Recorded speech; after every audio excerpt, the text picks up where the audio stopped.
Om Shruti Smriti Purananam Alayam Karunalayam Namami Bhagavatpadam Shankaram Lokashankaram Shankaram Shankaracharyam Keshavam Badarayanam Sutra Bhashya Kritau Vande Bhagavantau Punah Punah Ishvaro Gururati Murti Bheda Vibhagine Vyomavat Vyapta Dehaya Dakshina Murtaye Namaha Sada Shiva Samarambham Shankaracharya Madhyamam Asmadacharya Paryantam Vande Guru Paramparam. Om Sahana Bhavatu Sahanau Bhunaktu Sahavirjam Karavavahai Nidasvinavaditamastu ma vidvishavahai. Om Shanti Shanti Shanti.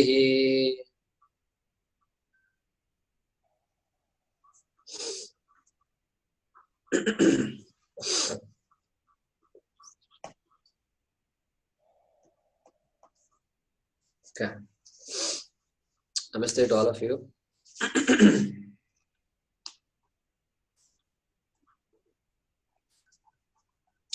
So let us chant this, the current verse. So, Prasad, I am unmuting you. If you can repeat after me. Actually, you can join together the prayer verse. Vasudevendra Yogindram Vasudevendra Yogindram Natva Jnana Pradam Gurum Natva Jnana Pradam Gurum Mumukshunam Hitarthaya Mumukshonam Hidadaye Hitarthaya Hitadhaya Tattvabodho Tattvabodho Vidhiyate Vidhiyate Atma Kaha Atma Kaha Thula Sukshma Sula Sukshma Karana Sharirat Vyatiriktaha Karana Serirat Vitiriktaha Panchakoshatitaha Panchakoshatitaha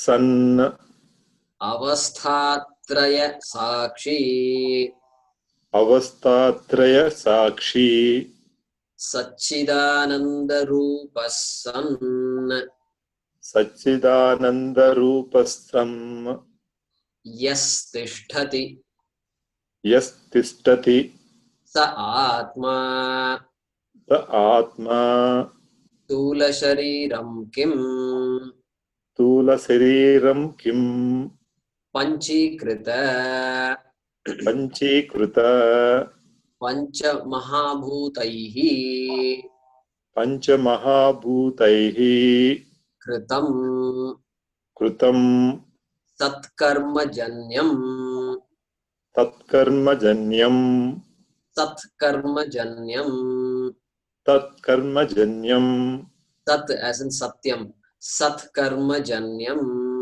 Satkarmajanyam Sukha Dukkhadi Sukha Dukkhadi Bhogayatanam Bhogatayanam Bhogayatanam Bhogayatanam Shariram Shariram Asti Asti. Jayate. Jayate.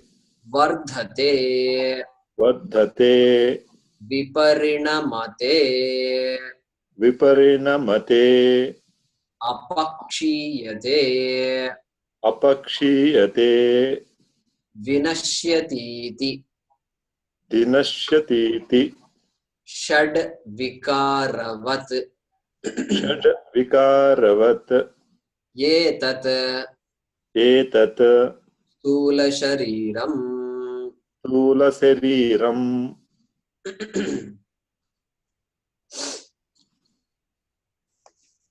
Okay.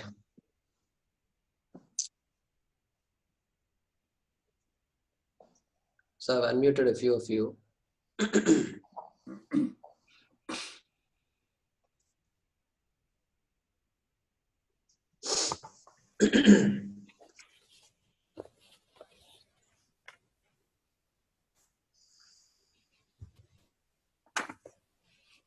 So last class we were exploring the word Ananda of the triplet Satchidananda. So we said there, when the word Ananda comes along with Sat and Chit, Ananda in general means happiness. Both Anand hai. I'm very happy we came home. Anand hua. That we say. Of course, Ananda means happiness. But when the word Ananda comes along with such Sat and Chit, then we must understand Ananda as Ananta, limitlessness. So we saw that last week also. And then we explicitly said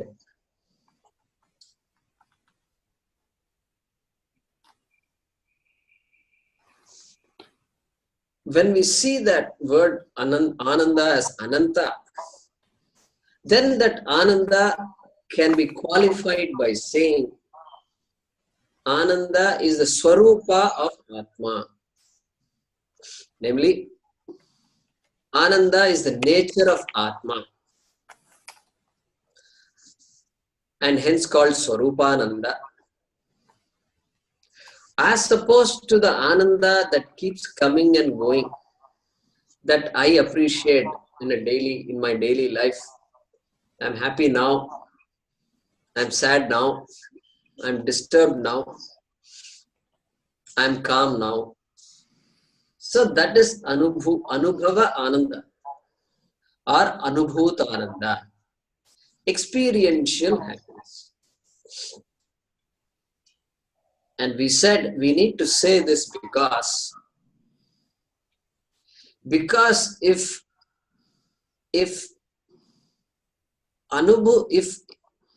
this moksha was another experience, then I will be waiting for an experience. I'll be waiting for an experience. And that waiting for an experience can never be validated. Number one, because how do you know what experience you should get? Number two, what is the definition of experience? Experience is that which begins and that which ends also. If the experience did not end, you can't say I had an experience. You can't say I had an experience, correct? So something has to end, only then you can say it's an experience.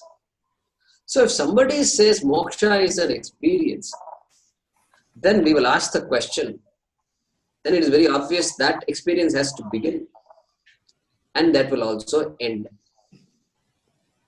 So then we can say, oh, yesterday night I had moksha for 5 minutes I had moksha. How many minutes moksha did you have, Hem? I can ask the question. I'm trying, I'm not getting it.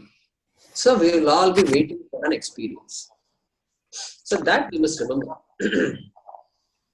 The important revelation that our Shastra makes, and Swamiji used to make a point of emphasizing that.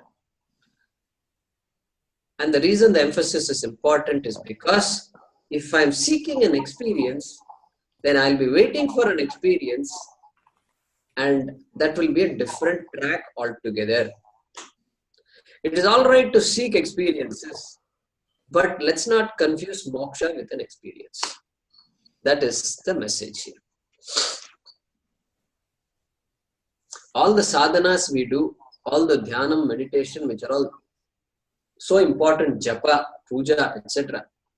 So important so that the mind gains a certain freedom, a certain discipline, a certain mastery, a mastery over oneself, so that I can begin to appreciate what the Shastram is trying to say. And it happens. And that jnanam the Shastram is talking about does happen. So therefore, the pursuit is not experiential, the pursuit has to be cognitive. This is where we use the word cognitive. Very important. We saw the example of Narada. Narada says, I'm great in all subjects. Any subject you talk about, I'm great in that. But Shokam, I'm sad. So if Narada can say that, we can learn from that. We can learn from that. We can ask the fundamental question. What is the nature of this moksha? Which is what we are studying. So the pursuit being cognitive, what happens between the person who is communicating this, we call that person a teacher, let's say, and the person who is listening to it, we can say student. And when there is a teacher and student, what has to happen is there must be an effort to unfold a fact. Unfold a fact. A fact is there. Any subject you take, mathematics, physics, chemistry, biology, etc. We talk about teachers, adhyapakaha, acharya, teacher we talk about. We don't say, when the child comes back home, we don't ask the child, what did the preacher preach you today? Nobody asks that question. Why? Why don't we ask that question? Why do we say, what did the teacher teach you today? What did the social studies teacher teach you today? I talk a lot to students and college students. So I bring in these subjects, whatever I can remember from my past. So we talk about teaching, not preaching. That is because the fundamental difference between these two is, in teaching, a fact, the teacher knows a fact and is trying the best to communicate that fact to the students. 2 plus 3 is equal to 5. This boy, these girls, they know 1, 2, 3. The teacher has struggled and taught them 1, 2, 3 and all that. Now this addition has to be taught. Just imagine what effort is needed. How many of us, parents know this very well. Parents know this very well. And some of them will do like this. They drop the head. 2 plus 3, 5. Suno. And the next day, father will ask the son. So, boy, what is 2 plus 3? 4. So the father is just closing his eyes, and that is the time the father prays. Hey Bhagavan, kuch karo. What is this? 1 week has happened. He's still at 2 plus 2 is equal to 4. And the father is a great physicist. And he's doing quantum physics and all that. And this boy is stuck into an addition. So this is where teaching is so important. I gave a lecture to teachers the other day. There were about 50 teachers, and they asked me to talk about teaching. So I said, who am I to talk about teaching? But I helped them see the importance of the role of a teacher. How much patience is needed. How much compassion is needed. What words the teacher cannot use in a classroom. Cannot judge students, children, small children growing up. Every child has so much trust in the teacher. So much trust that whatever the teacher says, the child will absorb. And at home, the child won't listen to the parents. The child will come and say, oh, my teacher said plastics are not good. Why? Why plastics are not good? Oh, she said it is polluting the atmosphere and earth. Oh, really? What is the meaning of pollution? Oh, it makes the whole earth dirty. So like this, the child just talks and talks and talks. How beautiful it is to hear all this. So that cognitive understanding, 2 plus 3 is 5. Nothing to be believed. If there is something to be believed, then we can ask, what did he preach? What did she preach? Preaching versus teaching. That is why in other faiths, they talk about preacher. Think about it. I was amazed when I first appreciated that. Preacher, there is a church, there is always a preacher. Because he's talking so many things. Most of it has to be believed. Here also, in our Shastram also, a lot of things have to be believed. Karma. We say, what is karma? If I do something, a good action, I will gain punyam. If I do a unbecoming action, hurtful action, I will gain papam. There is no proof for this. Don't ask anybody what is the proof. How we can give proof, you tell me. What kind of proof? If I give a proof, how that proof will look like? I should be able to say, hey, because I lied that day to a bunch of people, now I am suffering. How I can prove that? I can only believe it. I can say, our Shastram says it is like this, so you believe it. And because we cannot refute it, we cannot disprove it, we find it to be reasonable, we believe it. So we don't believe in things that are not believable. That the Shastram never says. That is why we have the ability to question and question and question and question.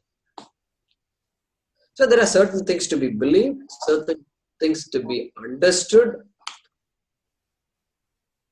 clearly. So we use the word cognitive pursuit.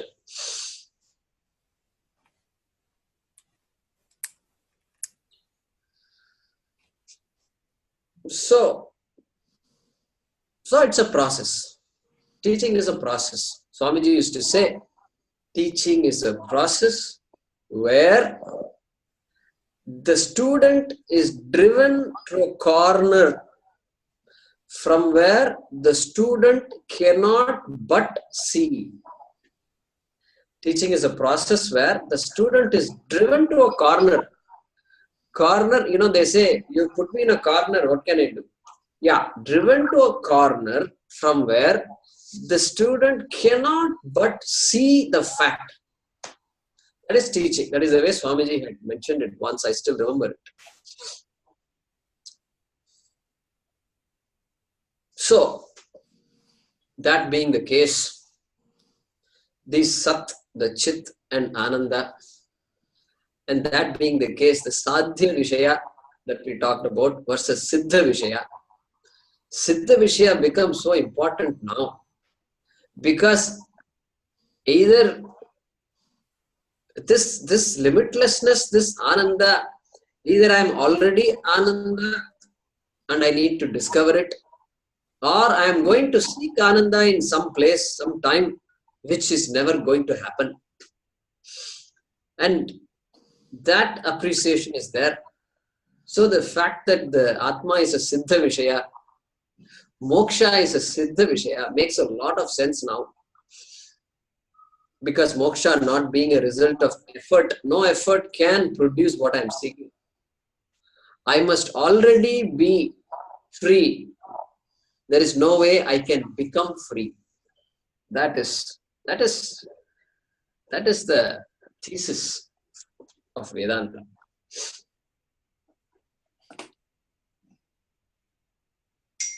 Sat Chit Ananda. So that Atma is Chit, which is the self-revealing, self-evident consciousness, which is Sat, not subject to time, and which cannot be objectified. Therefore, being existent has to be limitless. Ananta. This much we understand. Now, how to recognize this Atma?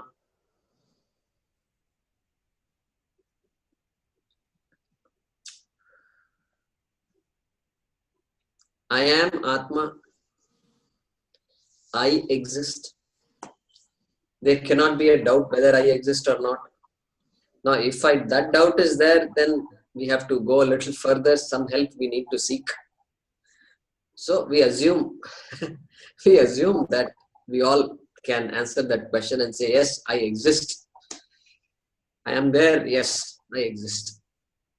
That existence, which is independent of anything, any pramanam, any sense organ, that's Svata Siddha, that which is self-existent. That is Chit, consciousness. That much I can appreciate. And in time, I will correct the notions I have about myself. The main notions being, I am mortal. I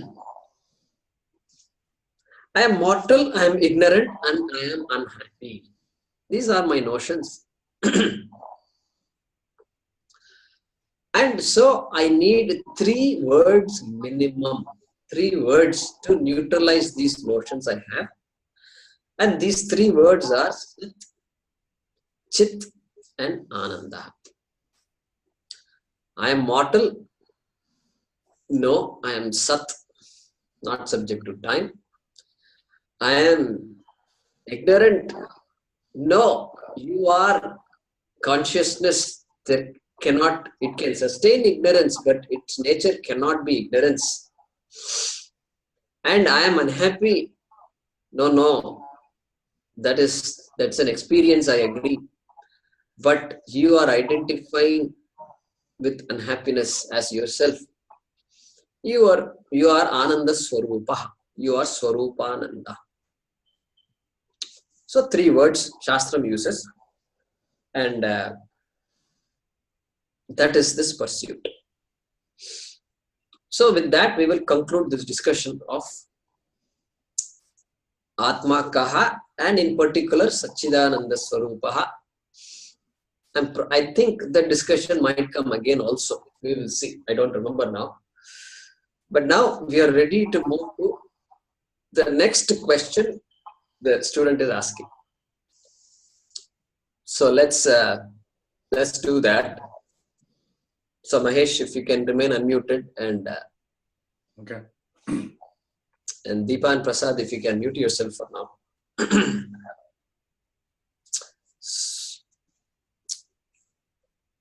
Sthula Shariram Kim. Sthula Shariram Kim. Panchikrita. Panchikrita. Pancha Mahabhutaihi. Pancha Mahabhutaihi. Kritam. Kritam. Satkarmajanyam.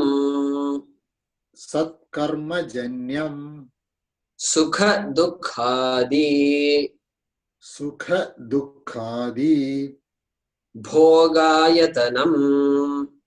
Bhogayatanam. Shariram. Shariram. Asti. Asti. Jayate. Jayate. Vardhate. Vardhate. Viparinamate.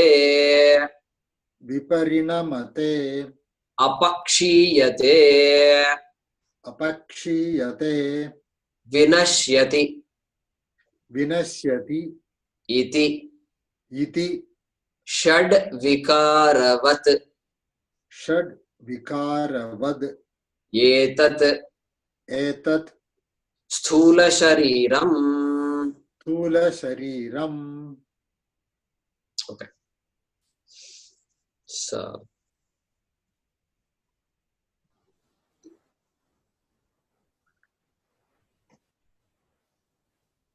okay.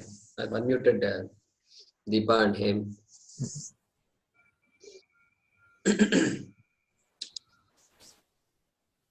So, student is now asking the question.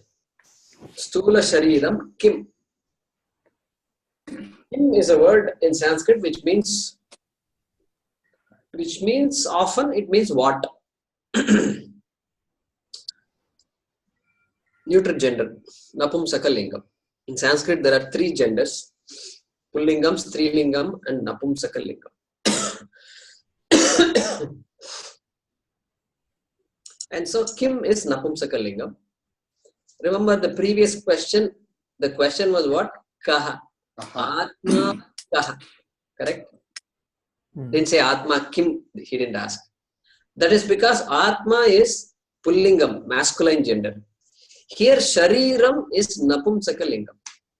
Therefore the question is Sthula Shariram Kim. Correct? Correct. So now the teacher is answering. Panchikrita Mahabhutaihi, etc.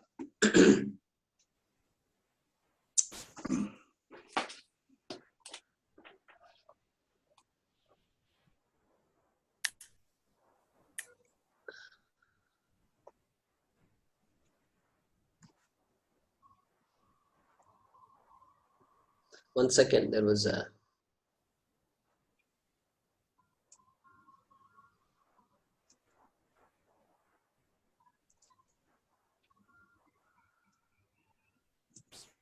okay.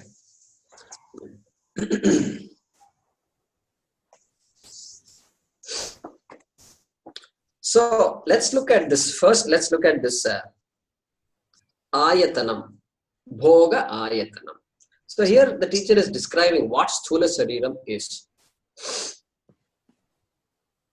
Ayatanam, bhoga ayatanam. Bhoga means, bhoga in general means experience. Any experience is called bhoga. Sometimes they use the word bhoga for just enjoyment. Enjoyment, bhoga. Bhoga, they say bhoga and roga go together.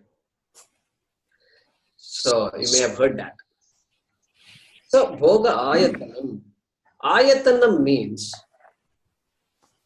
the container of bhoga, container of experience. This body is the counter of experience. Where does experience occur? It happens in this body, of course, within the confines of this body. So that receptacle, that container, that platform of experience is called bhogayatanam. The place where all experiences occur. That is called bhogayatanam. What kind of bhoga? Sukha dukkhadi. Doesn't require much explanation. There is either sukha experience or dukkha experience. Different shades of happiness and sorrow, pain and happiness. But why they should say sukha dukkha bhoga only? They should say. Why does the author say sukha dukkha adi? This adi you will find periodically. You will find adi. Adi means beginning. Literal meaning of Adi is beginning. So this word here, and we will translate this as etc. Sukha, kama, dukha, kama, etc. That is the way we translate it. But the real meaning of Adi is not etc. It means first. Adi means Adi Guru, first Guru, Dakshinamurti, Shiva, Adi. Adi Kalam, long ago. We don't know, Adi. So what the phrase here means, the group in which Sukha and Dukkha are in the beginning. That is the way to translate this compound word called Sukha Dukkhadi. So the group of things that is being communicated called Sukha Dukkhadi. It is a group of items of which the items Sukha and Dukkha are in the beginning. That is what? A group that begins with Sukha and Dukkha. That is a literal translation of Sukha Dukkhadi. So in practice, what does it mean? Sukha, Kama, Dukkha, Kama, etc. Okay? Just some Sanskrit here. There is a samasa here. Sukha Dukkhadi. So why Adi? There are only two kinds of experience, Sukha or Dukkha. Why should there be Adi? Is there any other kind of experience that I don't know here? Okay, somebody says, oh, Jayakamarji, hey, sometimes I am neither happy nor sad. Suppose somebody says that. What about that? If somebody says, okay, that also included Adi. Okay, you add all those experiences, which you think are neither Sukha or Dukkha.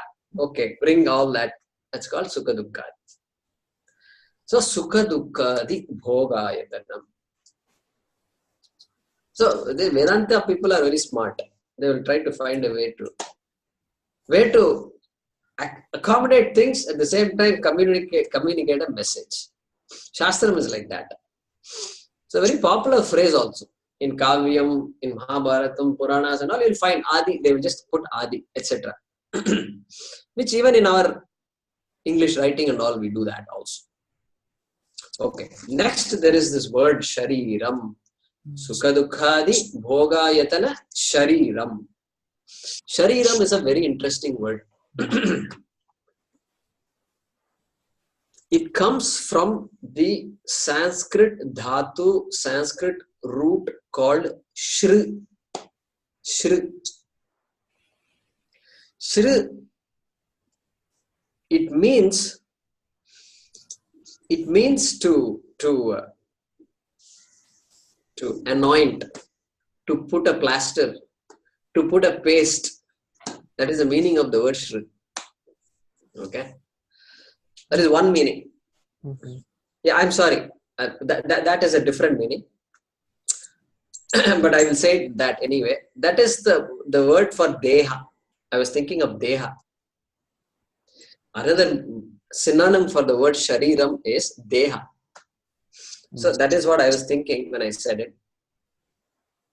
But I will say that now that I've said it. Deha. Dih is to anoint, to put a pasting, plastering, covering, that kind of stuff is called. So the word Deha tells us, hey, it seems it is something that you apply something on. That is the meaning of the word Deha. Dihyate. And it can also mean things is soiled, something that can be soiled, something that can be polluted. All those meanings are there for the word Dih. Deha. Then Shri also, similar meaning. Shri is to tear into pieces, to break into pieces, to hurt, to kill. Those are the meanings of the word Shri. And so what about Shariram? Shiryamana Swabhavaha means that which is subject to be broken apart is called Shariram. Look at this. Look at the way they have constructed these words. And they call this body a shariram. They indirectly saying, why indirectly? Directly saying, hey, this body, don't take it too seriously. It has been put together, and anything that is put together has to fall apart. That is what this body is. I think it's a genius, because the word itself has the meaning. And shariram, if I say this is what it means, you can't have any other meaning. If you think you're going to live for a long time, yeah, fine, you are welcome to think you're going to live for a long time. But remember, this is shariram.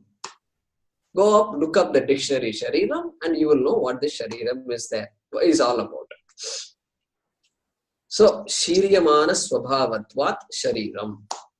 That which is subject to disintegration is called shariram. That is all. This is what the Shastra is telling about this body. So, okay. So, subject to falling apart. Now, how is it put together? How is the body put together? So, he is going to tell Pancha Mahabhuta Bhutaihi Kritam. Put together means what? We have studied about this body in our school.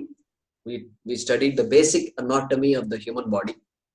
What does this body contain? It has whatever head, heart, and lungs, and liver, and stomach, and so on and so forth. We studied all the parts of the body.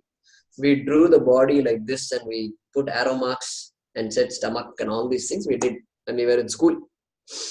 So, and then after that, there are more anatomical parts we may have studied, and that's what the body is. That is one way of describing the body, part by part. Another way of describing spot is what? It has all these operating systems here. Cerebral system, muscular system, skeletal system, circulatory system, respiratory system, etc., etc. Correct? That is another way of describing the functions of the body. Two different ways of describing.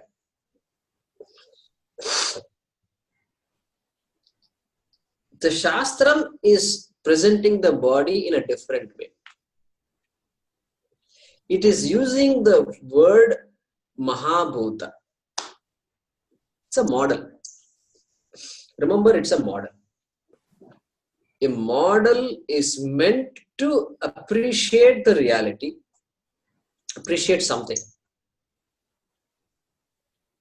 As long as a model helps us appreciate reality, the details of the model don't matter that much.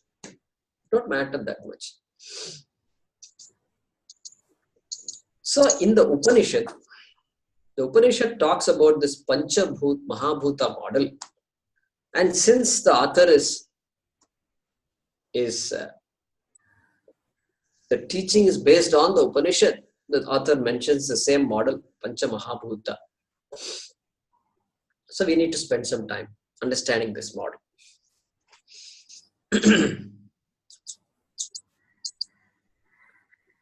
The goal of the Shastram is to reveal Atma, reveal the nature of Atma. Shastram is not telling me Atma exists. That I already know I exist. It doesn't have to come and tell me that.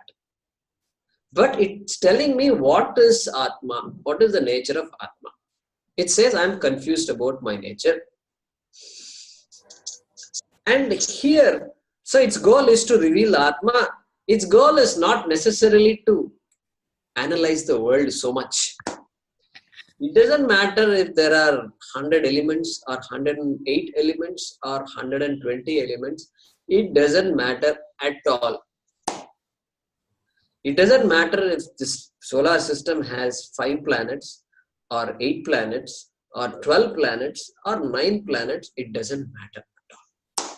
It doesn't matter even if the sun is revolving around the earth or earth is revolving around the sun. Shastram doesn't bother about all these things. Other faiths have bothered about it so much, and they have persecuted scientists. All that we know the stories. of how other faiths are bothered, and why a faith should be wondering whether sun is in the center or not, I still don't understand. And that's because they're not focused on what the Shastram ought to really talk about. Okay. So now, here, Shastram is saying, Sthula Sharirat Vyatiriktaha. Vyatiriktaha means other than, distinct from. Correct?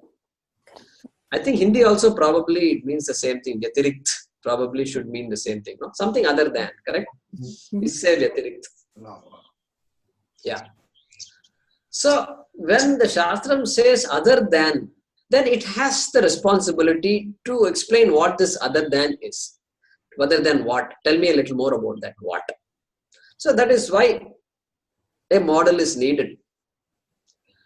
And here, the model is like this. Pancha Mahabhuta.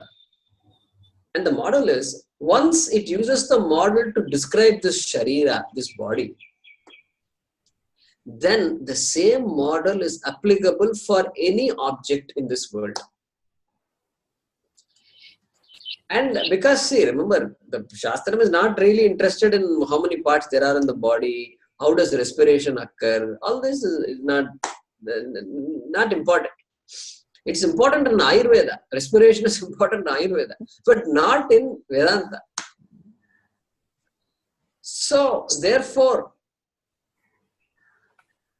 it has come up with a model which, if it describes the body, it has to describe it should describe every object in this world, which means it should describe the world itself. So, that is the model called Pancha Mahabhuta model. Maha. Maha generally means big, great, right? That's what Maha means. Here, Maha means basic. The basic is the greatest. After that, everything builds on the basic. So, Maha means fundamental, basic. Mahabhuta, basic elements, fundamental elements. Okay.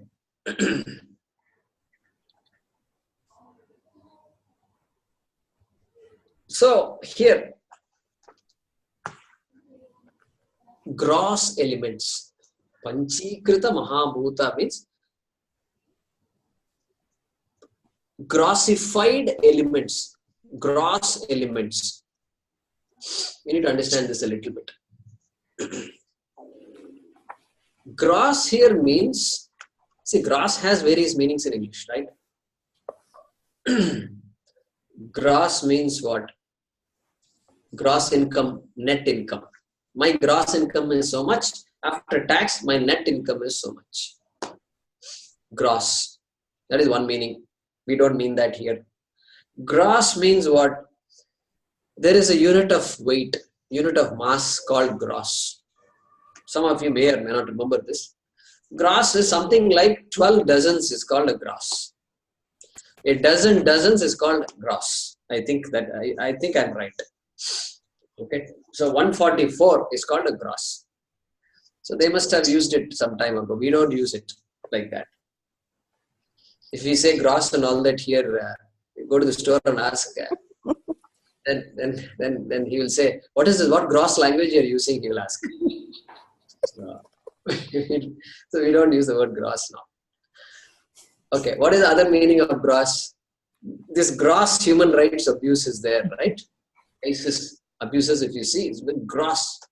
Or sometimes in America, they use the word gross. I don't know whether this gross, I don't know. Sometimes they say gross, sometimes the gross means this blatant, very just unpalatable. It is just horrible. That is the meaning of that gross human rights abuse. In India, we don't say gross. In America, they say gross. Gross. Another meaning of gross is just a vulgar display, gross display of things. We can say gross. So, none of these meanings apply. Here, gross element means physically manifest. Physically manifest. I suppose we can use the word gross because something physical can also imply gross. Okay, physically manifest and perceptible by one or more of our sense organs is the gross element. Gross. That is what we mean here. So 5 basic gross elements, and the Panchikrita Mahabhutai means an assemblage made up of these 5 grossified elements. What are they? Akasha, Vayu, Agni, Apaha, Prithvi. Once again, Akasha, space. Space. What is space? Space we saw a little bit earlier. Space is just the spatial space. That which makes it spatial is space. That which accommodates is space. That is space, Akasha. Then Vayu. What about, okay, how does space apply to the body? The Shastram says, the body occupies space or not? Yes, it occupies space. Okay, therefore, space is one of the elements. Does any object occupy space or not? Yeah, occupies space. Okay, space becomes an element. Unlike in chemistry or something, carbon, hydrogen, oxygen, etc. Yeah, that's one way of talking. But here, space itself is an element. Because our view is holistic. Carbon, hydrogen, oxygen and all is okay, but it leaves a lot of other things to be desired. It doesn't have space and time. So that is a limited elemental model, enough to know the constituents, physical constituents of any object. Okay, Akasha is space. Vayu, air. Does the body have Vayu? Yeah, the body does have Vayu.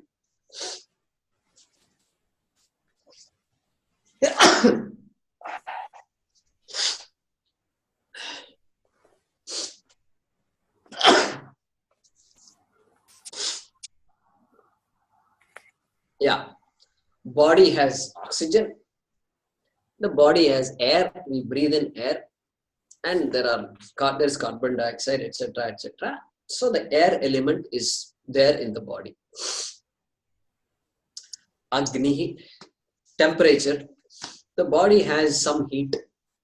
Every object can be said to have some heat, some level of heat, temperature, which is measured by a thermometer.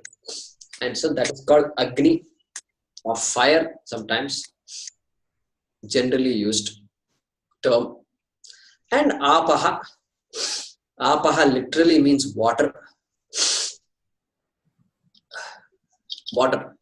And so the element of water, of course, they say a good percentage of the body is water. And they also say 80% of the earth is water. They say these things. So it's so hard to believe that 80% is water, but that is the truth.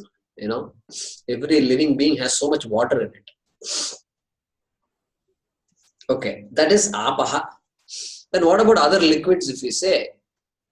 Then Prithvi element we have to look into. Prithvi means all other things, all minerals, all this carbon, hydrogen, oxygen, etc. that you talk about comes under Prithvi. Minerals, generally they use the word minerals. So anything of that nature, which is neither of these 4, comes under Prithvi. So if you say, what about blood? Yeah, blood is water plus Akasha. What about Vayu?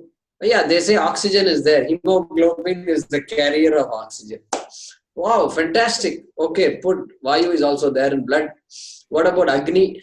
Yeah, there is some temperature. So, Agni is there in blood. What about Apaha? Yes, blood is predominantly water. Good. Then what about Prithvi? Yeah, all the chemical constituents of blood and is all Prithvi. So like this, the body is Pancha Mahabhuta.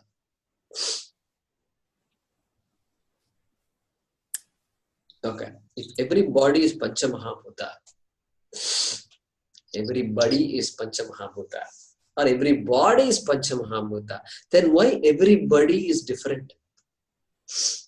That question can arise. What is it that makes us so unique and different? So, karma. Shastram talks about karma. So here, the author uses the word Sat Karma Janyam.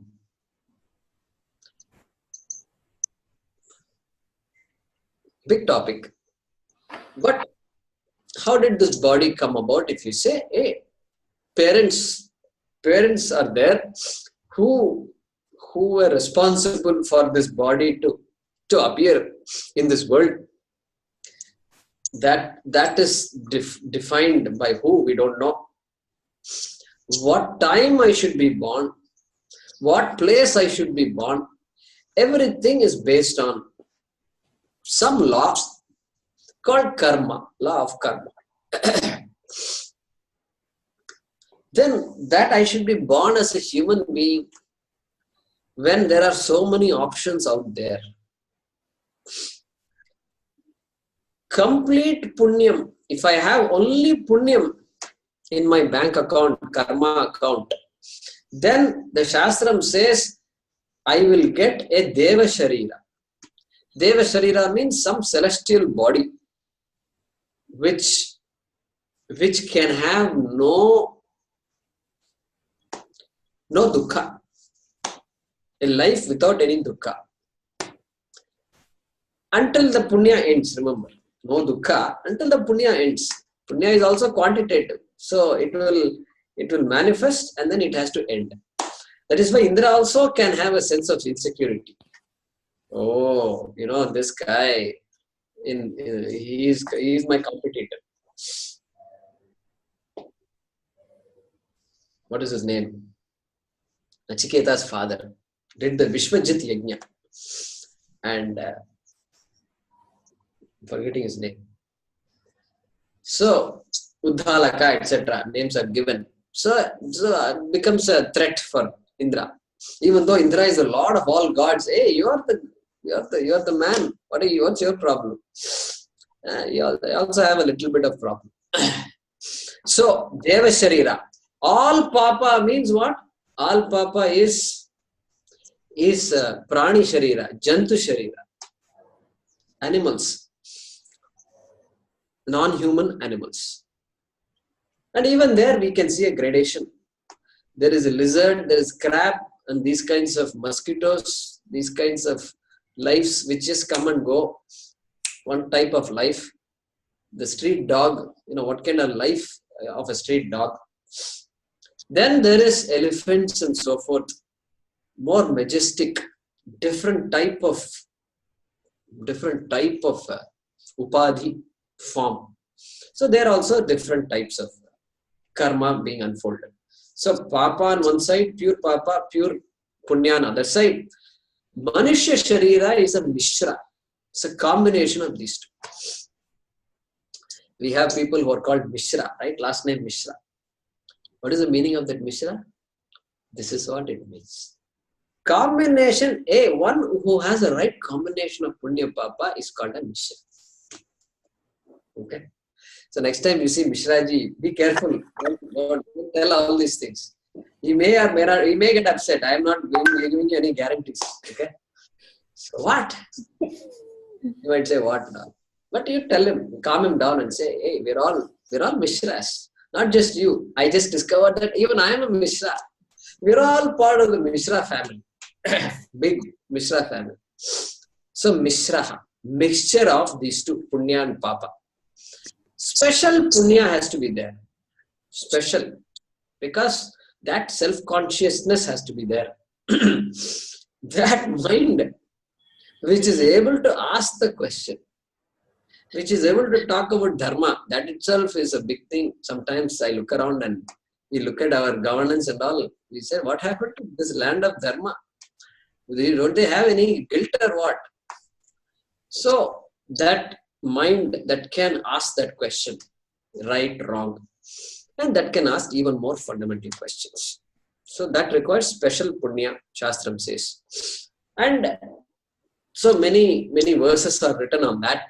Viveka Chudamani, Adi Shankaracharya writes, Jantunam Nara Janma Durlabham.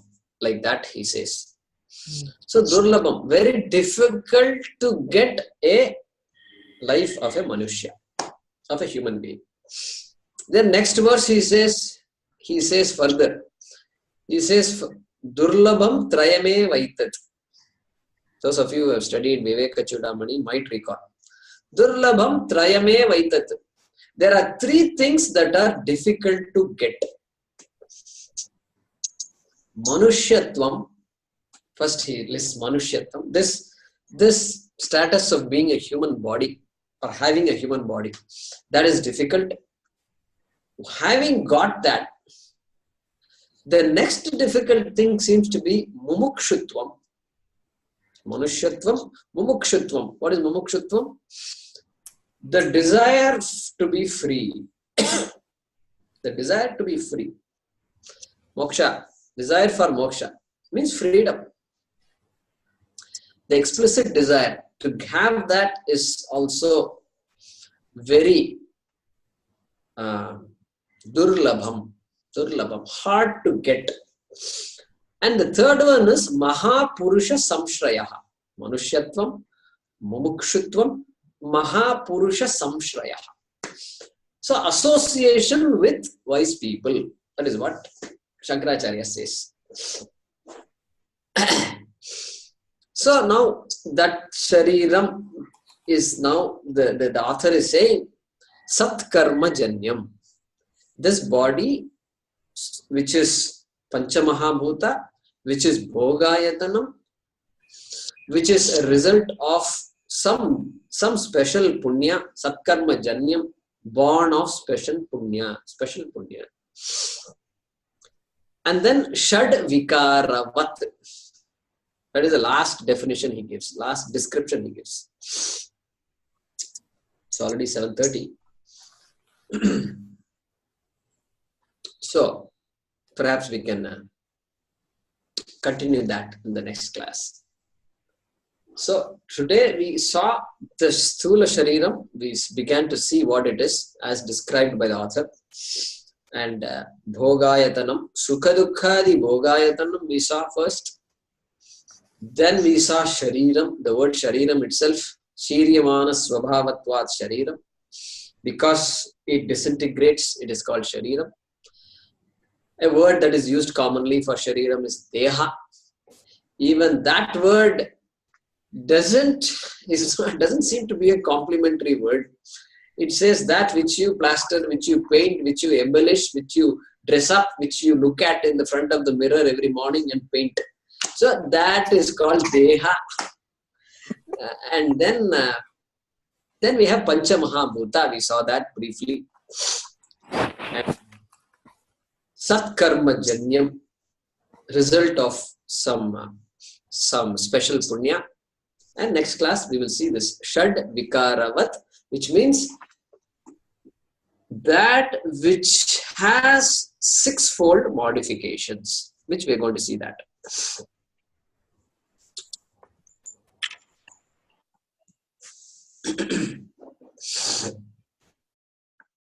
Om Swasti Prajabhyah Paripalayantam Nyayena Margena Mahim Mahishaha Go Brahmanebhyah Shubhamastu Nityam Lokas Samastas Sukhino Bhavantu Kale Varshatu Parjanyah Prithvi Sasya Shalini Desho Yam Kshobharahitah Brahmana Santu Nirbhayaha Om Sarve Bhavantu Sukhinah Sarve Santu Niramayaha Sarve Bhadrani Pashyantu Ma Kaschit Dukha Bhag Bhavet Asato Ma Sadgamaya Tamaso Ma Jyotirgamaya Mrityor Ma Amritangamaya Om Purnamadah Purnamidam Purnat Purnamudachyate Purnasya Purnamadaya Purnamevavashishyate. Om Shanti Shanti Shanti. Harihi Om Shri Gurubhyo Namaha.